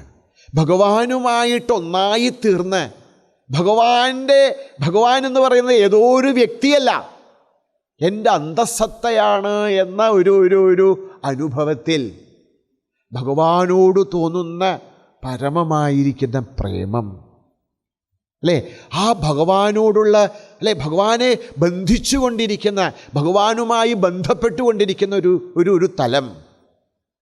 അപ്പോൾ ഭഗവാൻ എന്ന് പറയുന്നത് വെറും ഒരു മൂർത്തിയോ ഒരു പ്രതിമയോ ഒരു ചിത്രമോ ഒന്നുമല്ല. നമ്മളെ സംബന്ധിച്ച് അത് ജീവത്തായിരിക്കുന്ന തത്വമാണ്. ഈ ഒരു തലത്തിലേക്ക് നമ്മൾ ഉയരുമ്പോൾ അപ്പം എന്തായി, ആ ഭക്തിക്ക് വേറൊരു തലമുണ്ടാവും. അതിനെയാണ് മുഖ്യഭക്തി എന്ന് പറയാം. എന്ന് വെച്ച് കഴിഞ്ഞാൽ നമ്മൾ ആരാധിക്കുന്നതായ ഈശ്വരൻ അത് സത്യമാണ്, അത് ജീവത്തുള്ള ഒരു തത്വമാണ്, നമ്മളുമായി ബന്ധപ്പെട്ട ഒരു തത്വമാണെന്ന് നമുക്ക് തോന്നുമ്പോൾ നമ്മൾ എത്രത്തോളം നമ്മുടെ കുഞ്ഞുങ്ങൾക്കും നമ്മുടെ ഭാര്യയോടും നമ്മുടെ ഭർത്താവിനോടും നമ്മളുടെ ആളുകളോടുമൊക്കെ അവരുടെ ഓരോരോ ഭാവങ്ങൾ എങ്ങനെയാണോ നമുക്ക് മനസ്സിലാക്കാൻ സാധിക്കുന്നത്, അതുമാതിരി ഭഗവാനോട് പ്രത്യേകമായിരിക്കുന്ന ഒരു ബന്ധം നമുക്കുണ്ടാവും. അതിനെയാണ് ഭക്തി, അതിനെയാണ് മുഖ്യാഭക്തി എന്ന് പറയും. അപ്പോൾ നമ്മൾ ആരംഭിക്കുന്നത് അപരാഭക്തിയിൽ നിന്നാണ്. ക്ഷേത്രദർശനം, ഭഗവാന്റെ അർച്ചനം, അങ്ങനെ ഇത്യാദി നമ്മളെല്ലാം ചെയ്യുന്നതായ കാര്യങ്ങൾ. പിന്നീട് പതുക്കെ നമ്മൾ ക്ഷേത്രത്തിൽ പോകുമ്പോൾ, അല്ലെ, നമ്മൾ ഈ വില്ലുമംഗലം സ്വാമിയാരുടെ കഥയൊക്കെ കേൾക്കുമ്പോൾ നമ്മൾ കേൾക്കും, അദ്ദേഹം അമ്പലത്തിൽ പോയി നോക്കി ഭഗവാനെ കാണാനില്ല. ഭഗവാനെ കാണാനില്ല ചെന്നർത്ഥം ഭഗവാന്റെ വിഗ്രഹം അവിടെ ഇല്ലേ? ഭഗവാന്റെ വിഗ്രഹം അവിടെയുണ്ട്, പക്ഷെ ഭഗവത് ചൈതന്യത്തെ കാണാനില്ല. എന്തുകൊണ്ട്? അത് മനസ്സിൻ്റെ വേറൊരു തലമാണ്. നമ്മളെ സംബന്ധിച്ച് ആ നിൽക്കുന്ന മൂർത്തിയല്ല ഭഗവാൻ, അതിൽ സജീവമായിരിക്കുന്ന തത്വമാണ്. ആ തത്വവുമായിട്ട് നമ്മുടെ മനസ്സ് ബന്ധിതമാകുമ്പോൾ നമ്മളെ സംബന്ധിച്ച് ഭഗവാൻ ഒരു മൂർത്തിയോ ഒരു കൽപ്പനയോ ഒരു വിശ്വാസമോ ഒന്നുമല്ല, അത് സജീവമായ സത്യമാണ്. അങ്ങനെ ഒരു തലത്തിൽ നമ്മൾ ഭഗവാനുമായി ബന്ധപ്പെട്ട് ഭഗവാനുമായി ഐക്യമടഞ്ഞ് നമ്മുടെ മനസ്സിൽ ഒരു തലം നമുക്ക് വരുന്ന സമയം, ആ സമയത്തെ നമ്മൾ മുഖ്യാഭക്തി എന്ന് പറയും. ഭഗവാൻ ശ്രീരാമകൃഷ്ണദേവൻ പറയും, ഈ മുഖ്യാഭക്തി എന്ന് പറയുന്നത് അരുണോദയം പോലെയാണ്.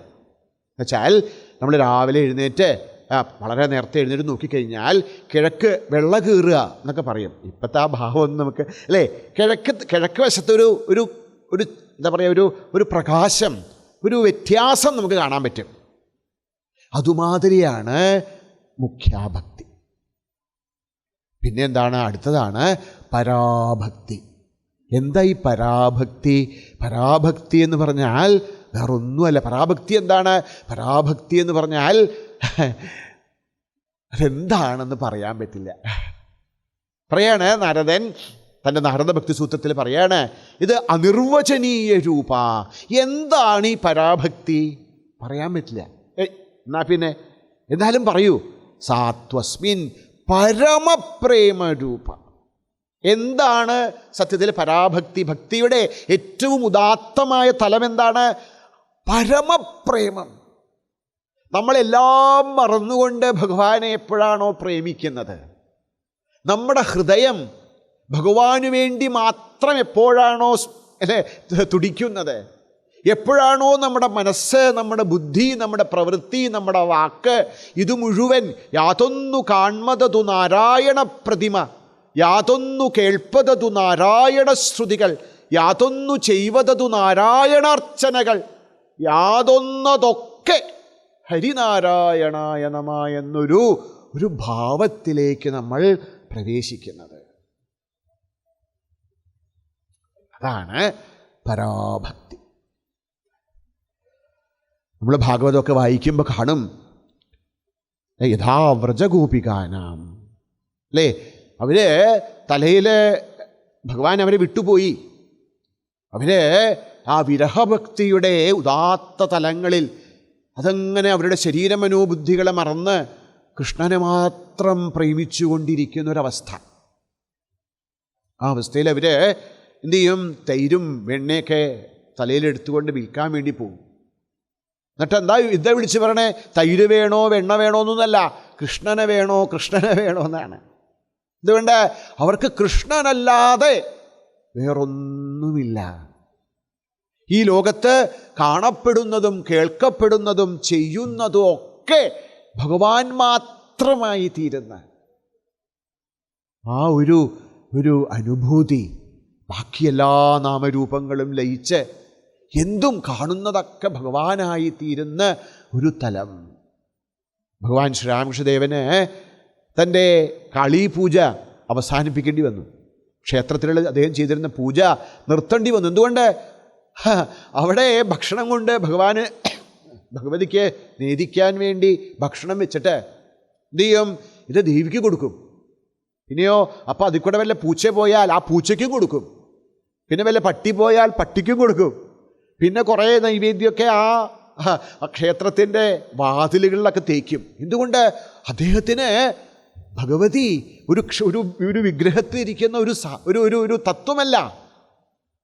പക്ഷേ ഭഗവതി ഈ പ്രപഞ്ചത്തിൻ്റെ ഓരോ കോണിലും സ്പന്ദിക്കുന്ന ആ സത്യമാണെന്നറിയുമ്പോൾ നമ്മളെല്ലാം മറന്ന് യത് കരോഷി യദശ്നാസി യജ്ജുഹോഷി ദദാസി യത് കുരുഷ്വസി കൗന്ദേയ തത് കുരുഷ്വമപതർപ്പണ. എല്ലാം നമ്മുടെ വാക്കും നമ്മുടെ പ്രവൃത്തിയും നമ്മുടെ മനസ്സും ഒക്കെ ഭഗവാനോടുള്ള പരമപ്രേമത്തിൽ മുഴുകി മാറുന്ന ഒരവസ്ഥ.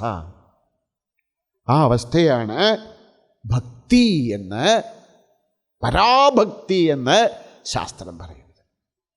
അപ്പോൾ ഭക്തിക്ക് നമ്മൾ ഭക്തിയുടെ പദത്തിൽ മുന്നോട്ട് പോകുമ്പോൾ ആദ്യം നമ്മൾ ആരംഭിക്കുന്നത് അപരാഭക്തിയിൽ നിന്നാണ്. അപ്പോൾ ഒരിക്കലും വിചാരിക്കരുത്, പലപ്പോഴും നമ്മൾ ഓരോരുത്തരൊക്കെ അല്ലേ ഈ പരാഭക്തിയെക്കുറിച്ച് പറയുന്ന സമയത്ത് നമ്മൾ വിചാരിക്കുക, ഞാൻ ഈ അമ്പലത്തിൽ പോകുന്നതൊക്കെ വെറുതെയാണല്ലോ, എനിക്ക് ആ പരാഭക്തിയാണല്ലോ വേണ്ടത്. നോക്കൂ, പരാഭക്തിയെ ഉണ്ടാക്കാൻ സാധ്യമല്ല. പരാഭക്തി എന്തെങ്കിലും ഒരു പ്രവർത്തനത്തിൻ്റെ ഫലമായി ഉണ്ടാകുന്നതല്ല. എനിക്കൊരാളോട് ഇഷ്ടം തോന്നുന്നത് അതൊരു പ്രവൃത്തിയുടെ ഫലമല്ല, അദ്ദേഹത്തിൻ്റെ ഗുണങ്ങളുടെ ഫലമല്ല. അതൊരു സംതിങ് വിച്ച് എവേക്കൻസ് ഇൻ മീ. പക്ഷെ അതിലേക്കുള്ള വഴിയാണെന്ത്? നമ്മുടെ നിത്യമായിരിക്കുന്ന ഉപാസനകൾ. ഇത് ക്ഷേത്രദർശനങ്ങളാകട്ടെ, ഈശ്വരോപാസനകളാകട്ടെ, ഇതൊക്കെ ഈ അപരാഭക്തിയിൽ നിന്നു വേണം നമുക്കെല്ലാവർക്കും ആരംഭിച്ച് എന്ത് ചെയ്യാൻ? ഈ പരമമായിരിക്കുന്ന ഭക്തിയിലേക്ക് എത്തിച്ചേരുന്നതിന്. ഇനി പറയാണ്, അപ്പോൾ നമ്മൾ ഭക്തിയുടെ ഗോപുരം കടന്ന് ഉള്ളിലെത്തി. ഇനി ഈ ഭഗവാനുമായിട്ടുള്ള ഈ പ്രേമം, ഭഗവാനുമായിട്ടുള്ള ഈ ബന്ധം, ഭഗവാനുമായിട്ടുള്ള ഈ സ്നേഹം പടിപടിയായി ഉയരുന്നതായിട്ട് കാണാം. ശ്രീരാമചന്ദ്രൻ ആഞ്ജനേയസ്വാമിയോട് ചോദിച്ചു, ആഞ്ജനേയ, നീയും ഞാനും തമ്മിലുള്ള ബന്ധം എന്താ? നീ എങ്ങനെയാണ് നമ്മൾ തമ്മിലുള്ള ബന്ധത്തെ കാണുന്നത്? ആഞ്ജനേയസ്വാമി പറയാണ്, എപ്പോഴൊക്കെയാണോ ഞാൻ ശരീരമാണെന്ന് തോന്നുന്നു, ദേഹഭാവേതു, അല്ലേ, എപ്പോഴാണോ ഞാൻ ഈ ശരീരമാണ് എന്ന് എനിക്ക് തോന്നുന്നത്, ദേഹഭാവേതു ദാസോഹം. ഭഗവാനെ, ഞാൻ എൻ്റെ ഭക്തി എപ്പോഴൊക്കെ എനിക്ക് ശരീരബോധമുണ്ടോ അപ്പോഴൊക്കെ എനിക്ക് തോന്നും ഞാൻ ഭഗവാന്റെ ദാസനാണ്, അല്ലെങ്കിൽ ഞാൻ ഭഗവാന്റെ പുത്രനാണ്, പുത്രിയാണ്, അല്ലെങ്കിൽ ഞാൻ ഭഗവാന്റെ പ്രിയയാണ്, പ്രിയനാണ്, അല്ലേ, അല്ലെങ്കിൽ ഞാൻ ഭഗവാന്റെ സഖാവാണ്, അല്ലെങ്കിൽ ഞാൻ ഭഗവാന്റെ അല്ലേ ദാസ. ഇങ്ങനെയുള്ള പല പല ഭാവങ്ങളിൽ എപ്പോഴാണോ ശരീരഭാവത്തോടെ ഇരിക്കുന്നത്, ദേഹഭാവേ തു ദാസോഹം. പിന്നീട് കുറച്ചുകൂടെ മുന്നോട്ട് പോകുമ്പോൾ എനിക്ക് തോന്നും, ഞാൻ എങ്ങനെ ശരീരമാവുക? അതെന്താ, ഞാൻ ശരീരമായാൽ 10-20 വർഷങ്ങൾക്ക് മുമ്പ് ഈ ശരീരം ഉണ്ടായിരുന്നില്ല, അല്ലേ? ഈ ശരീരം എന്ന് പറയുന്ന ഈ സാധനം 20 വർഷങ്ങൾക്കും ഇങ്ങനെയായിരുന്നില്ല. വേറൊരു ശരീരം, വേറൊരു രീതിയിലായിരുന്നു. ഒരു 40 വർഷങ്ങൾക്ക് മുമ്പ് വളരെ ഭിന്നമായിരുന്നു. അപ്പോൾ ഈ ശരീരവും മനസ്സും ബുദ്ധിയൊക്കെ മാറിക്കൊണ്ടിരിക്കുന്നുണ്ട്, മാറണം. അപ്പോൾ മാറിക്കൊണ്ടിരിക്കുന്ന ശരീരാദികൾക്ക് ഉപരിയായിട്ട് അല്ലേ ഒരു സത്തയുണ്ട്. അതെന്താ? അതിനെയാണ് ജീവൻ എന്ന് പറയുന്നത്. ഞാൻ ശിശുവായിരുന്നപ്പോഴും, ബാലനായിരുന്നപ്പോഴും, കുമാരനായിരുന്നപ്പോഴും, യുവാവായിരുന്നപ്പോഴും, അല്ലേ, മധ്യവയസ്കനായിരിക്കുമ്പോഴും, വൃദ്ധനായിരിക്കുമ്പോഴും ഒക്കെ ഈ ശരീരവും മനസ്സും ബുദ്ധിയൊക്കെ മാറുന്നുണ്ട്. പക്ഷേ ഈ മാറുന്ന ശരീരമനോബുദ്ധികൾക്ക് ആധാരമായിട്ടൊരു സത്ത മാറാതെയുണ്ട്. അത് ശരീരമനോബുദ്ധികളിൽ ഞാനെന്ന് ഭാവിക്കുന്നതായ ഒരു തത്വമാണ്. അതിൻ്റെ പേരാണ് ജീവൻ. പറയാണ് സ്വാമികൾ പറയണു, ജീവഭാവേ ത്വദംശകഃ. എനിക്ക് എപ്പോഴാണോ ഞാനൊരു ജീവനാണ് എന്ന് തോന്നുന്നത്, അപ്പം എനിക്ക് തോന്നും ഞാൻ ഭഗവാന്റെ അംശമാണ്, അല്ലേ? എപ്രകാരമാണോ ഒരു തീ കൂട്ടിക്കഴിഞ്ഞ് കഴിഞ്ഞാൽ ആ തീയിൽ നിന്ന് ധാരാളം തീപ്പൊരികൾ ഇങ്ങനെ ഉണ്ടാവുന്നുണ്ട്, അല്ലേ? ഈ തീപ്പൊരികൾക്ക് ഓരോന്നിനും തീയുടേതായിരിക്കുന്ന ആ പ്രകാശവും അതിൻ്റെ ചൂടും ഒക്കെ ഉണ്ട്. പക്ഷേ ഒരു തീപ്പൊരി എടുത്തിട്ട് ഇതാണ് തീ എന്ന് പറയാൻ പറ്റുമോ? പറ്റില്ല. അതുമാതിരി ഞാൻ എന്ന് പറയുന്ന ജീവൻ അങ്ങയുടെ ഒരു അംശമാണ്, അംശീഭാവമുണ്ട് എന്ന് തോന്നും. പിന്നെ പറയാണ്, എപ്പോഴാണോ എൻ്റെ മനസ്സ് ആത്മഭാവത്തിലേക്ക് വികസിക്കുന്നത്, ഞാനീ ശരീരവുമല്ല, ഞാനീ മനസ്സുമല്ല, ഞാനീ ബുദ്ധിയുമല്ല, ശരീരമനോബുദ്ധികളിൽ ഞാനെന്ന് അഹങ്കരിക്കുന്ന ജീവനുമല്ല, പിന്നെ ഞാൻ ആരാ? ഞാൻ സച്ചിദാനന്ദരൂപനായിരിക്കുന്ന ആത്മാവാണ് എന്ന ജ്ഞാനത്തിലേക്ക്, അനുഭൂതിയിലേക്ക് ഞാൻ ഉയരുമ്പോൾ അപ്പോഴുണ്ട് ഭക്തി. എന്താണ്?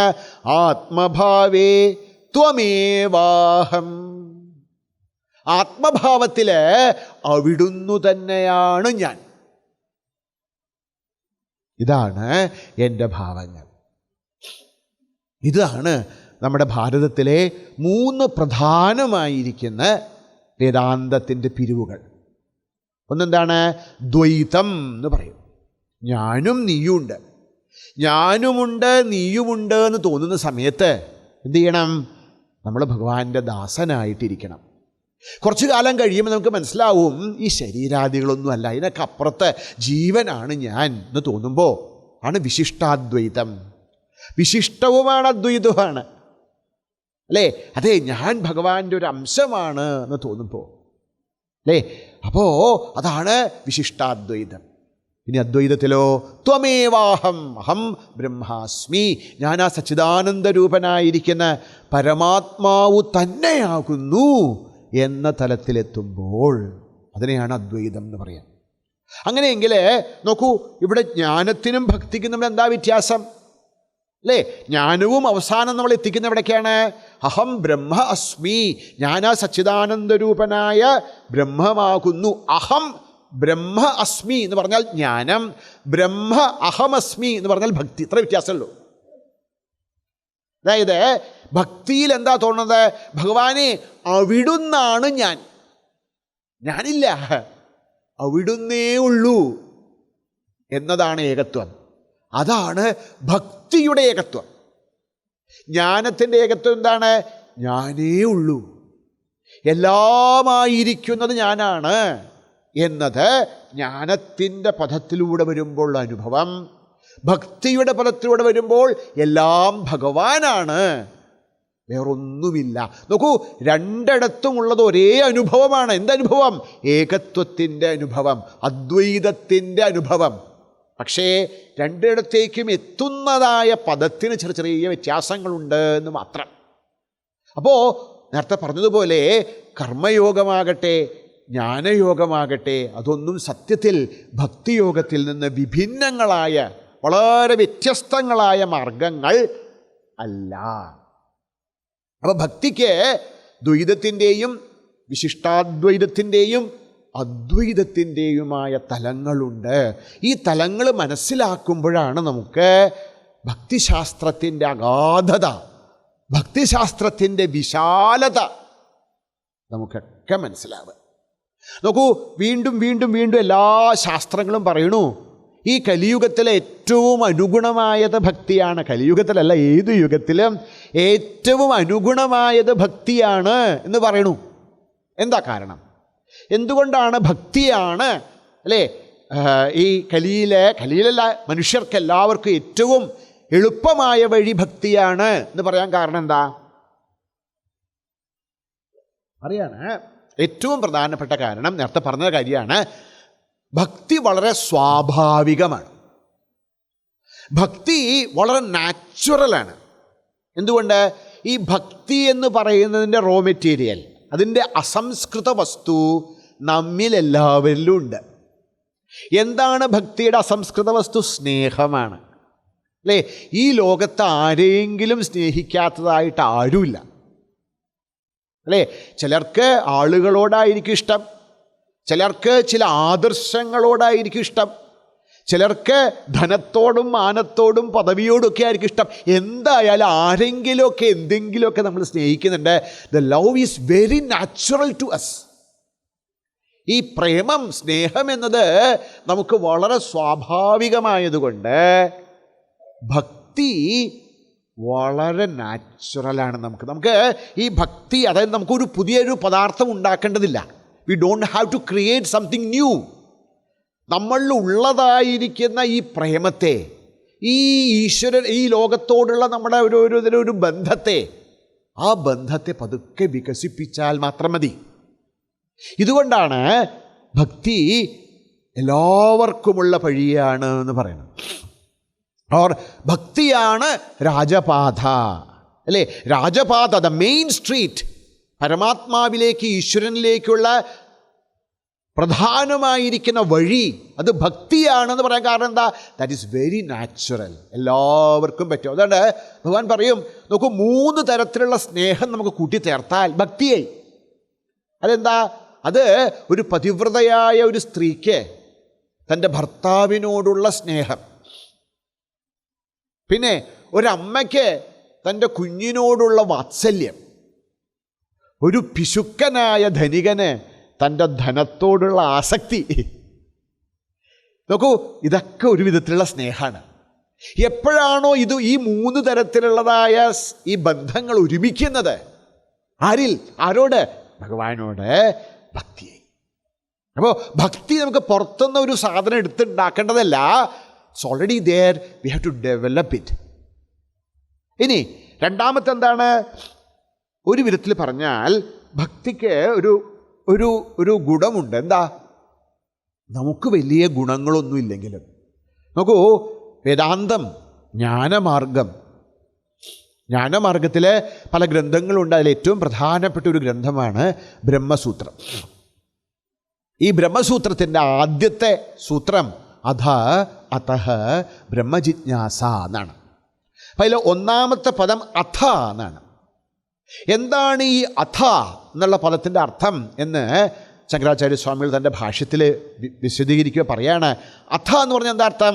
അഥ സാധന ചതുഷ്ടയ സമ്പത്യനന്തരം ബ്രഹ്മജിജ്ഞാസ കർത്തവ്യ. ആർക്കാണ് സത്യത്തിൽ ജ്ഞാനപദത്തിൽ അധികാരം? നമുക്ക് ശ്രവണമനന നിധിധ്യാസനങ്ങളിലൂടെ ആത്മാവിനെ അറിയാം. പക്ഷേ ഈ ശ്രവണമനന നിധിധ്യാസനങ്ങളിലേക്ക് നമ്മൾ എത്തണമെങ്കിൽ ആദ്യം എന്ത് വേണം? സാധന ചതുഷ്ടയ സമ്പത്തി വേണം. നമുക്കെന്ത് വേണം? വിവേകം വേണം, വൈരാഗ്യം വേണം, ശമം, ദമം, തിതിക്ഷ, ശ്രദ്ധ, ഉപരതി, സമാധാനം, ഇതൊക്കെ വേണം. മുമുക്ഷുത്വം വേണം. നമ്മളുടെയൊക്കെ ഗതി ഒന്ന് ആലോചിച്ചേക്കൂ അല്ലേ? നോക്കൂ, അത് അങ്ങനെയൊന്നുമില്ല. ഞങ്ങളും പഠിച്ചിട്ടുണ്ടല്ലോ വേദാന്തം. ആർക്കും വേദാന്തം പഠിക്കാം, ഒരു ശാസ്ത്രം എന്ന നിലയ്ക്ക് ആർക്കും പഠിക്കാം. പക്ഷെ എപ്പോഴാണ് ശാസ്ത്രം, വേദാന്തം, ജ്ഞാനം മോക്ഷപദമാകുന്നത്? അധികാരിക്കാണ്. ആരാധികാരി? നേരത്തെ പറഞ്ഞതുപോലെ അല്ലേ? ഇനി വിവേക വൈരാഗ്യാദികളോട് കൂടിയ ഇനി യോഗം അഭ്യസിക്കാം. യോഗം നമ്മളൊക്കെ ചെയ്യുന്നുണ്ട് സ്വാമിജി. ഈ നമ്മളൊക്കെ ചെയ്യുന്ന യോഗം എന്ന് പറയുന്നത് അഷ്ടാംഗ യോഗത്തിൻ്റെ ഒരു ഏറ്റവും ചെറിയൊരു ഭാഗം മാത്രമാണ്, ആസനങ്ങൾ മാത്രമാണ്. എന്തിനാണ് ഈ ആസനങ്ങൾ ചെയ്യുന്നത്? ആസനങ്ങൾ ചെയ്താൽ മാത്രമേ നമുക്ക് ദീർഘമായിരിക്കുന്ന സമയം ഇരിക്കാൻ പറ്റുള്ളൂ അല്ലേ? ആസനം അതിന് വേണ്ടിയിട്ടാണ്. നമുക്ക് കുറച്ച് സമയം 2-2.5 മണിക്കൂർ ഒരു ശാന്തമായി ഇരുന്നാൽ മാത്രമേ നമുക്ക് ധ്യാനത്തിൻ്റെ മറ്റ് തലങ്ങളിലേക്ക് പ്രവേശിക്കാൻ പറ്റുള്ളൂ അല്ലേ? അപ്പോൾ അതിനു വേണ്ടിയിട്ടാണ്. അപ്പോൾ ഈ യോഗം എന്ന് പറയുന്നത് അത് മാത്രമല്ല, യമനിയമാസന പ്രാണായാമ പ്രത്യാഹാര ധാരണ ധ്യാന സമാധികളിലേക്ക് എത്തിക്കുന്നതായ ആ പടവ്, അതിനും ഒരുപാട് അധികാരിത്വം ആവശ്യമാണ് അല്ലേ? അപ്പോൾ ഈ ലോകത്തിലെ മറ്റു പദങ്ങൾക്കെല്ലാം അധികാരിത്വം വേണം. പക്ഷെ ഭക്തിക്ക് അങ്ങനെയല്ല, ആർക്കും ഭക്തിയിലേക്ക് പ്രവേശിക്കാം, ആർക്കും. ആചാര്യസ്വാമികൾ പറയാണ്, വട്ടുർവാഗേഹി വാ യതിരപി ജഡിവാ തദിതരോ നരോ വായ കശ്ചിത് ഭവതു ഭവ കിം തേന ഭവതി യദീയം ഹൃത്പത്മം ഭവതധീരം പശുപദേ തദീയത് സാം ശംഭോ ഭവസി ഭവസാരം ച വഹസി.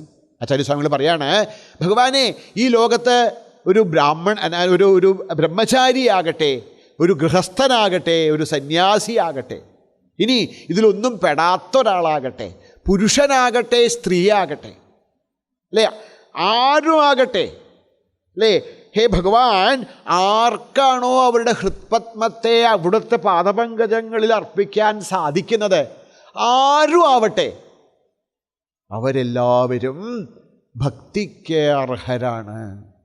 അവർക്കെല്ലാവർക്കും ഭക്തിയുടെ ഈ പ്രേമത്തിൻ്റെ ഈ പഥത്തിലൂടെ സഞ്ചരിക്കാൻ അധികാരമുണ്ട്. അല്ലാതെ ജാതി നീതി കുല ഗോത്രദൂരകം, ജാതിയിൽ നിന്നും നീതിയിൽ നിന്നും കുലത്തിൽ നിന്നും ഗോത്രത്തിൽ നിന്നൊക്കെ ഭിന്നമായിട്ട് അല്ലേ, യാതൊരു വിധത്തിലുള്ള ഭിന്നഭാവനകളുമില്ലാതെ എല്ലാവർക്കും ആനന്ദത്തോടെ പ്രവേശിക്കാവുന്ന പദമാണ് ഭക്തി. ഭക്തിക്ക് ചില ഗുണങ്ങൾ ഉണ്ടായിക്കൊള്ളണം. ഭക്തി നോക്കൂ, മുന്നോട്ട് പോകുന്തോറും പല വിധത്തിലുള്ളതായ ഗുണങ്ങൾ ഉണ്ടാവണം. പക്ഷെ ഭക്തിയിലേക്ക് പ്രവേശിക്കാൻ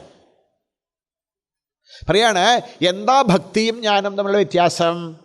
ഭക്തിയുടെ ദ്വാരം, ഭക്തിയിലേക്കുള്ള വാതിൽ വളരെ വിശാലമാണ്, ആർക്കും കയറാം.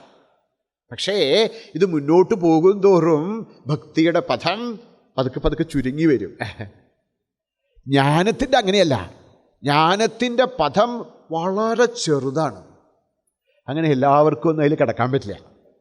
പക്ഷെ കടന്നു കഴിഞ്ഞാൽ പതുക്കെ പതുക്കെ ആ പദം വിശാലമായി വരും. അപ്പോൾ ഭക്തി ആദ്യം നമ്മൾ പ്രവേശിക്കുമ്പോൾ, ഞാൻ നേരത്തെ പറഞ്ഞ പോലെ, ഒരു കുറി തൊട്ടാലും ഭക്തനായി അല്ലേ, ദിവസവും അമ്പലത്തിൽ പോയി നമഃശിവായ എന്ന് പറഞ്ഞാലും ഭക്തനായി. നോക്കൂ, ആർക്കും പ്രവേശിക്കാം അല്ലേ. അങ്ങനെ ഒരു സർവാശ്ലേഷിയായിരിക്കുന്ന ഒരു ഭാവം ഭക്തിക്കുണ്ട്. പറയാണ്, ഭക്തി എന്ന് പറയുന്നത് എന്തെങ്കിലും നമ്മുടെ ഗുണങ്ങളെ കൊണ്ടല്ല. നമുക്ക് ഇന്നിന്ന ഗുണങ്ങളുണ്ടോ, ആ ഗുണങ്ങൾക്കനുസരിച്ചിട്ടല്ല ഭക്തി. പറയണു ഭാഗവതം, വ്യാധസ്യാചരണം ധ്രുവസ്യ ച വയോ വിദ്യാഗജേന്ദ്രസ്യ കാജാതിർവിദുരസ്യ യാദവപദേരുഗ്രസ്യ കിം പൗരുഷം കുബ്ജായാ കിമുരൂപമധികം കിം തത് സുധാംനോധനം ഭക്ത്യാ തുഷ്യതി കേവലം നതു ഗുണൈഃ ഭക്തിപ്രിയോ മാധവഃ. നോക്കൂ, മാധവനിലേക്ക് പോവാൻ, ഭഗവാനിലേക്ക് പോകാൻ നമ്മുടെ ഗുണങ്ങളുടെ ആധിക്യമല്ല കാര്യം. പറയാണ്, വ്യാധസ്യ ആചരണം, നമുക്കൊക്കെ അറിയാം അല്ലേ, ഇത് ഭാഗവതത്തിൽ നിന്നല്ല കേട്ടോ, ഇതൊരു പറയാണ് വ്യാധസ്യ ആചരണം. വ്യാധൻ ചാരാണ് നമുക്കറിയാം അല്ലേ, നമ്മൾ വളരെ പ്രസിദ്ധനായിട്ടുള്ള കണ്ണപ്പ നായനാർ. അദ്ദേഹം വെറുമൊരു വ്യാധനായിരുന്നു. വ്യാധൻ ചാൽ വെറുമൊരു കാട്ടാളൻ. പക്ഷേ എപ്പോഴാണോ അദ്ദേഹം ആരാധിക്കുന്ന ശ്രീ ഭഗവാന്റെ കണ്ണുകളിൽ നിന്ന് ചോര വരുന്നു കണ്ടത്, ഉടനെ തൻ്റെ കണ്ണെടുത്ത് കൊടുത്തു എന്നാണ് അല്ലേ. പക്ഷെ എങ്ങനെയാണ് അയാളെ ഭഗവാൻ ആദരിച്ചെന്ന് അദ്ദേഹത്തിന് പൂജയൊന്നും അറിയില്ല. ഇപ്പം എന്താ ഈ പൂജാരി എന്തൊക്കെയോ ചെയ്യുന്ന കണ്ടിട്ടുണ്ട്, അതുപോലെ വായിൽ വെള്ളം കൊണ്ടുവരും, എന്നിട്ട് അതുകൊണ്ടാണ് അഭിഷേകം. ഭഗവാന് പൂക്കൾ വെക്കണം. എന്താ വെക്കാൻ പൂവ് അവിടെ നിന്നൊക്കെ പറിച്ചെടുത്തിട്ട് തലയിൽ വെക്കും, എന്നിട്ട് ആ പൂ കൊണ്ടാണ് ഭഗവാന്റെ ഇതിൽ ചേർത്തുക. ഇനി എന്താ കഴിക്കാൻ? ഇയാൾക്ക് ഏറ്റവും ഇഷ്ടം അല്ല മാനിൻ്റെ ഇറച്ചിയാണ്. എന്ത് ചെയ്യും? ദിവസവും പോയിട്ട് മാനിനെയൊക്കെ കൊന്ന് അതൊക്കെ ചുട്ടിട്ട് അതാണ് ഭഗവാൻ സമർപ്പിക്കുക. അയ്യേ എന്താ ചെയ്യുന്നത്? പക്ഷേ ആചരണം കിം. പിന്നെ അടുത്തതോ ധ്രുവൻ എത്ര വയസ്സായിരുന്നു അല്ലേ? ഭഗവാൻ കാണുമ്പോൾ വെറും 5-5.5 വയസ്സാണ്. ധ്രുവസ്യ ച വയോ പറയാണ് വിദ്യാഗജേന്ദ്രസ്യ കാ. ഭഗവാന് ആകെ ഗരുഡന് സ്പീഡ് പോരാ എന്ന് തോന്നിയതാണത്രേ ഭഗവാൻ അല്ലേ. ഹരി എന്ന് പറയുന്ന ഭഗവാന്റെ അവതാരം. അതായത് അവസാനമാണ് തൻ്റെ ശക്തിയെല്ലാം, ഇത് ശക്തിയൊന്നും കാര്യമല്ല എന്ന് മനസ്സിലായിട്ട് ഇനി തനിക്ക് രക്ഷയായിട്ട് വേറെ ആരുമില്ലെന്നറിഞ്ഞ് ആ തടാകത്തിൽ നിന്നൊരു പൂ പൊട്ടിച്ച്, ഒരു താമര പൊട്ടിച്ച് അല്ലെ, പൂർവ്വജന്മങ്ങളിലെ സ്മൃതി കൊണ്ട് ശ്രീ ഭഗവാനെ ഓർത്ത സമയം. അപ്പോൾ 1 സെക്കൻഡേ ഉള്ളൂ ഇനി താഴാൻ. ആ 1 സെക്കൻഡിൽ ഭഗവാൻ ഗരുഡാരൂഢനായിട്ട് വന്നു എന്നാണ്. എങ്ങനെയാണ് വന്നത്? നിന്നിട്ടാ വന്നതെന്നാണ്. എന്നുവെച്ചാൽ സമയം പോയി. അങ്ങനെയുള്ള ഗജേന്ദ്രന് എന്ത് പഠിപ്പുണ്ടായിരുന്നത്? വെറുമൊരു ആന. ഗജേന്ദ്രസ്യ വിദ്യാകാ കാ ജാതിർ വിദുരസ്യ. വിദുരൻ്റെ ജാതി എന്തായിരുന്നു അല്ലേ? ശൂദ്രനായിട്ടാണെന്നാണ്. അവരുടെ രാജാവ് മന്ത്രിയൊക്കെ ആയിരുന്നു. പക്ഷേ നോക്കൂ, ദൂതിനു വേണ്ടി ഭഗവാൻ അവിടെ പോയപ്പോൾ എന്ത് ചെയ്തു? കൊട്ടാരങ്ങൾ തന്നെ ഒരുക്കി ദുര്യോധനൻ. പക്ഷേ ആ കൊട്ടാരങ്ങളിലൊന്നുമല്ല ഭഗവാൻ വസിച്ചത്, വിദുരൻ്റെ കുടിലാണ്. എന്തുകൊണ്ട്? ഭഗവാൻ നോക്കുന്നത് നമ്മുടെ ജാതിയോ മതമോ വർഗമോ വർണ്ണമോ ഒന്നുമല്ല. നമുക്ക് എത്രത്തോളം ഭഗവാനോട് ആകർഷണമുണ്ട് നമ്മുടെ ഹൃദയത്തിൽ, അവിടത്തോടുള്ള പ്രേമം. പറയാണ് കാജാതിർ വിദുരസ്യ യാദവപദേരുഗ്രസ്യ കിം പൗരുഷം അല്ലേ. സ്വന്തം മകൻ കംസൻ അദ്ദേഹത്തെ തടവിലാക്കി. അങ്ങനെ ഇരിക്കുന്നതായിട്ടുള്ള ഈ ഉഗ്രസേനന് എന്ത് പൗരുഷമാണ്? പക്ഷെ ഭഗവാൻ ആദ്യം ചെയ്തത് എന്താ? തൻ്റെ അച്ഛനെയമ്മയും മോചിപ്പിക്കുകയല്ല ചെയ്തത്, രാജാവായിരുന്ന അല്ലേ, ഈ യാദവന്മാരുടെ പതിയായിരുന്നതായ ഈ രാജാവിനോട് അല്ലേ, അദ്ദേഹത്തിലേക്ക് പോവുക. ചെന്നുകൊണ്ട് അദ്ദേഹത്തിൻ്റെ മനസ്സിലുണ്ടായിരുന്ന പ്രേമം. യാദവപദേരുഗ്രസ്യ കിം പൗരുഷം. ഇനി കുബ്ജായ കിമു നാമരൂപം അല്ലേ. നമ്മുടെ ശരി, നമുക്ക് രൂപം നല്ല സൗന്ദര്യമുള്ള ആൾക്കാരെ മാത്രമേ ഈശ്വരൻ സ്നേഹിക്കൂ, അങ്ങനെയില്ല അല്ലേ. മുതുകത്ത് വലിയതായ കൂനു വന്ന് കുഴിഞ്ഞ് ആകെ വിരൂപയായിരിക്കുന്ന കുബ്ജ, ആ കുബ്ജയാണ് ഭഗവാൻ ആദ്യമായിട്ട് ആദരിച്ചത്. എപ്പോഴാണോ ആ മധുരാപുരിയിലേക്ക് പ്രവേശിച്ചത്. അപ്പോൾ കംസനുള്ള കുറിക്കൂട്ട്, ശരീരത്തിൽ ചേക്കാനുള്ള കുറിക്കൂട്ടും കൊണ്ടുപോയിരുന്നതായ കുബ്ജ ഭഗവാനെ കണ്ടപ്പോൾ തോന്നി, ഈ കംസനൊന്നുമല്ല അത് കൊടുക്കേണ്ടത്, ഇത് കൊടുക്കേണ്ടത് ഭഗവാനാണെന്ന് തോന്നി ഭഗവാന് സമർപ്പിച്ചു. അതിനുശേഷം ഭഗവാൻ കുബ്ജയ്ക്ക് എല്ലാവിധങ്ങളായ അനുഗ്രഹങ്ങളും നൽകിയെന്നാണ്. കുബ്ജായ കിമുരൂപമധികം കിം തത് സുധാംനോധനം. ഇനി സുധാമാവിന് കുചേലന് എന്ത് ധനമാണ്ടായത് അല്ലേ. ആ കുചേല വൃത്തമൊക്കെ നമ്മൾ വായിക്കുമ്പോൾ നമുക്ക് കാണും. പറയാണ് ആ 7ാം മാളികയിലിരുന്ന് ഭഗവാൻ തൻ്റെ കുചേലനെ കാണാൻ വേണ്ടി ഓടി ഇറങ്ങിയെന്നാണ്. ആകെ ഭഗവാൻ കരഞ്ഞു എന്നാണ് പറയുന്നത്. അതായത് ആ തൻ്റെ പ്രിയ വയസ്യനായിരിക്കുന്ന ആ കുചേലനെ കണ്ടിട്ട്, സുധാമാവിനെ കണ്ടിട്ട് എന്തുകൊണ്ടാണ് ഭഗവാൻ കരഞ്ഞത് നമുക്കറിയില്ല. പക്ഷെ ഒരിക്കലും ഭഗവാൻ കരഞ്ഞൂന്ന് ഒരിടത്തും പറയണില്ല. പക്ഷെ എപ്പോഴാണോ സുധാമാവിനെ കണ്ടത്, കണ്ണിൽ നിന്ന് ധാരയായിട്ട് കണ്ണുനീരൊഴുകി. അങ്ങനെ ഒന്ന് ആലോചിച്ച് നോക്കും. ഭഗവാൻ അല്ലേ, ഭഗവാൻ നമുക്ക് വേണ്ടി കരയുക. ഇതൊക്കെ ഇപ്പോഴേ സംഭവിക്കുള്ളൂ. പറയാണ് ഭക്ത്യാ തുഷ്യതി. ഈ ലോകത്ത് ഭഗവാനെ സംതൃപ്തനാക്കാൻ നമ്മുടെ രൂപമോ ധനമോ കുലമോ നമ്മുടെ ഗുണങ്ങളോ നമ്മളുടെ പൗരുഷമോ ഒന്നുമല്ല. പിന്നെയോ എപ്പോഴാണോ നമ്മുടെ മനസ്സിൽ ഭഗവാനോടുള്ള ശരിയായ പ്രേമം, ഭഗവാൻ ഒരു തത്വമാണ്, അല്ലെങ്കിൽ ഭഗവാൻ ഒരു വസ്തു എവിടെയോ ഇരിക്കുന്ന ഏഴാം സ്വർഗത്തിലിരിക്കുന്ന ഒരു സാധനമാണെന്നൊന്നും വിചാരിക്കാതെ നമ്മുടെ ശ്വാസത്തേക്കാൾ ശ്വാസമായി, നമ്മുടെ ആത്മാവിനേക്കാൾ ആത്മാവായി, നമ്മുടെ ഏറ്റവും പ്രിയപ്പെട്ടവനായി നമ്മുടെ ഹൃദയകമലത്തിൽ എപ്പോഴും ഭാസിക്കുന്നവനാണ് ഈശ്വരനെന്ന ഭാവമുണ്ടായി. ആ ഭഗവാനെ സാക്ഷാത്കരിക്കലാണ്, ഭഗവാനുമായിട്ട് ഒന്നായി തീരലാണ് എൻ്റെ ജന്മലക്ഷ്യമെന്ന് മനസ്സിലാക്കി എപ്പോഴാണോ നമ്മുടെ മനസ്സും ശരീരവും വാക്കും പ്രവൃത്തിയൊക്കെ ആ തത്വത്തിലേക്ക് ഒഴുകുന്നത്, അതിൻ്റെ പേരാണ് ഭക്തി. ശ്രീമദ് ഭഗവത്ഗീത 18 അധ്യായങ്ങളോട് കൂടിയതാണ്. ഈ 18 അധ്യായങ്ങളോട് കൂടിയ ഭഗവത്ഗീതയെ 3 ശാസ്ത്രജ്ഞന്മാർ തിരിക്കണം, 6 അധ്യായങ്ങളായിട്ട്. എന്നിട്ട് പറയാണ്, ഇത് തത്വമസി എന്ന് പറയുന്നതായ വേദാന്ത മഹാവാക്യത്തിൻ്റെ വിവരണമാണ്. ഇതിൽ ആദ്യത്തെ 6 അധ്യായങ്ങൾ ത്വം പദാർത്ഥ പ്രധാനമാണ്. ത്വം ചല നമ്മൾ ഓരോരുത്തരും എങ്ങനെയാണ് വളരേണ്ടത്, വികസിക്കേണ്ടത്, എന്തെല്ലാം ഭാവങ്ങളാണ്, അഡ്ജസ്റ്റ്മെൻറ്റുകളാണ് നമ്മുടെ മനസ്സിൽ നമുക്ക് ചെയ്യേണ്ടത്, നമ്മുടെ കർമ്മങ്ങളും നമ്മുടെ ചിന്തകളും എങ്ങനെയാണ് രൂപപ്പെടുത്തേണ്ടത്, അതൊക്കെയാണ് ആദ്യത്തെ 6 അധ്യായങ്ങൾ. പിന്നെ 7 മുതൽ 12 വരെയുള്ള അധ്യായങ്ങൾ തത് പദപ്രധാനമാണ്. തത് എന്ന് വെച്ചാൽ അത്, ഏത്? ഈശ്വരൻ, അല്ലേ? ആ ഈശ്വര പ്രധാനമാണ് 7 മുതൽ 12 വരെയുള്ള അധ്യായങ്ങൾ. 13 മുതൽ 18 വരെയുള്ള അധ്യായങ്ങൾ അസിപദ പ്രധാനമാണ്. അതായത് എങ്ങനെയാണ് ഈ ജീവേശ്വര ഐക്യം സംഭവിക്കുക, അതിനുള്ളതായ വഴികൾ എന്താണ്, അതിനുള്ള അറിവെന്താണ്, അതിനുള്ള പ്രവൃത്തി എന്താണ് എന്നാണ് 13 മുതൽ 18 വരെയുള്ള അധ്യായങ്ങൾ.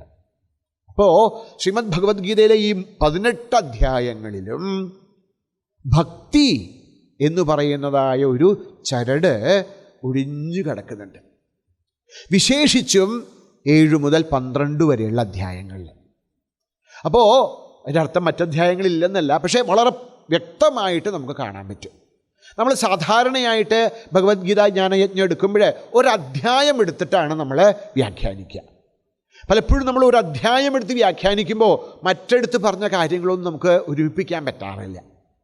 അതുകൊണ്ടാണ് പൂജ്യ ഗുരുദേവൻ്റെ 108ാം ജയന്തിയോടനുബന്ധിച്ചിട്ടുള്ള ഈ മഹനീയമായ സന്ദർഭത്തിൽ ഏതെങ്കിലും ഒരു അധ്യായം മാത്രം എടുക്കാതെ പല പല അധ്യായങ്ങളിലായിട്ട് ഇങ്ങനെ വിടർന്നു കിടക്കുന്നതായ ഭഗവത് ഭക്തിയെക്കുറിച്ച് ചിന്തിക്കാം നമ്മൾ വിചാരിച്ചത്.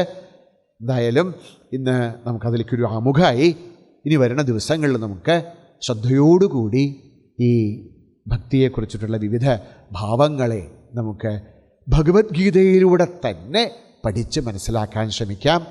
അതിന് ശ്രീ ഗുരുദേവൻ്റെയും ഭഗവാൻ പാർത്ഥസാരഥിയുടെയും എല്ലാ അനുഗ്രഹങ്ങളും നമുക്കുണ്ടാകട്ടെ എന്ന് പ്രാർത്ഥിക്കാം. നമുക്കും നമ്മുടെ പ്രിയപ്പെട്ടവർക്കും നമ്മുടെ ബന്ധുജനങ്ങൾക്കുമൊക്കെ ഇത് ശ്രവിക്കുവാനും ഇതിനെ മനസ്സിലാക്കുവാനും ഇതിനെ ആചരിക്കുവാനും ഒക്കെയുള്ള ഒരു സുവർണ അവസരമാണിത്. നമുക്ക് ഒരുമിച്ചിരുന്ന് ചിന്തിക്കാനുള്ള ഒരു അവസരം.